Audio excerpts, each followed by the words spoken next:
Let me ask you something uncomfortable. Have you ever looked at your life and thought, I did everything right, so why does this feel wrong? You have the title, the resume, the salary that should make you feel grateful, and yet Sunday night hits and your chest tightens. Monday morning feels heavier than it used to, and you keep asking yourself quietly, is this it? If that question keeps popping up, this video is for you. Because what you're experiencing isn't burnout, it's not laziness, and it's definitely not failure. It's often the first signal that you've outgrown your career, even if you're successful on paper. I'm Ayana. I'm a certified coach, a former Fortune 500 strategist, and I've spent my career helping businesses and women move from idea to execution. And while I still have so much to learn about finding meaningful work, I know this part very deeply. What it feels like to seek meaningful work, what it feels like to realize your current path just no longer fits, and what it takes to build the courage to explore what comes next. So let's talk about the real signs you've outgrown your career.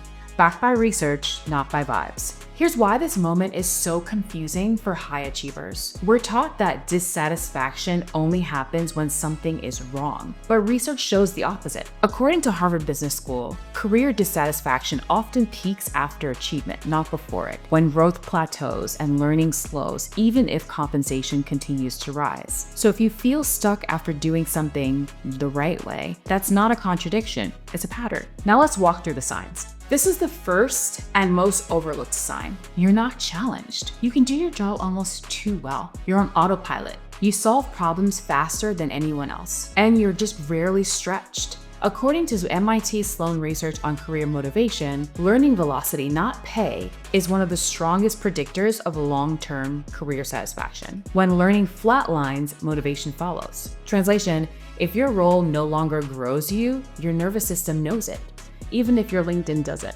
Now this next sign is about performing instead of participating. Let's talk about this emotional layer. If work feels like a performance, like a show, if you're editing yourself, shrinking yourself, or wearing a version of yourself that feels incomplete, that is a huge sign. A 2023 McKinsey Women in the Workplace report found that women were significantly more likely than men to experience identity strain at senior levels, feeling pressure to conform rather than contribute authentically. And we see this all the time. When you're the only of your kind in the room, you're performing to some level. There's some pressure to not show up as your full authentic self. That exhaustion that you feel, it's not the workload, it's the mask. Now this next one, number 3, is more subtle.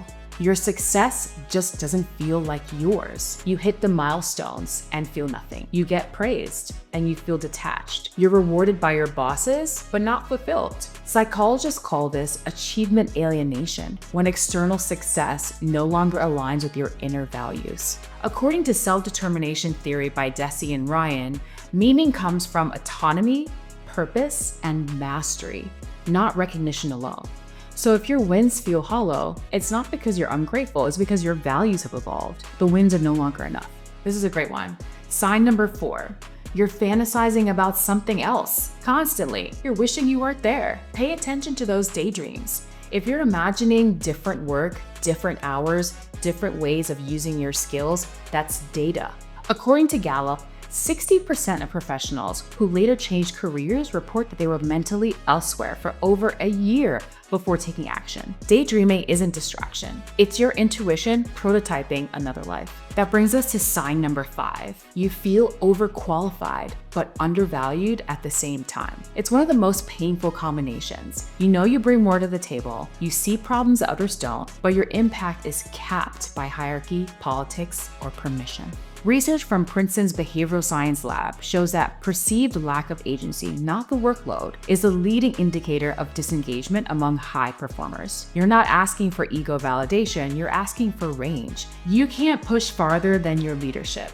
If they don't see the vision, how can you drive past them? Now let's talk about sign number 6. You're scared to leave and equally scared to stay. Now this tension is critical. If the thought of leaving terrifies you and the thought of staying long-term feels unbearable, that's not really an indecision, that's a transition point. That is, again, an opportunity for you to see data about why you have that feeling.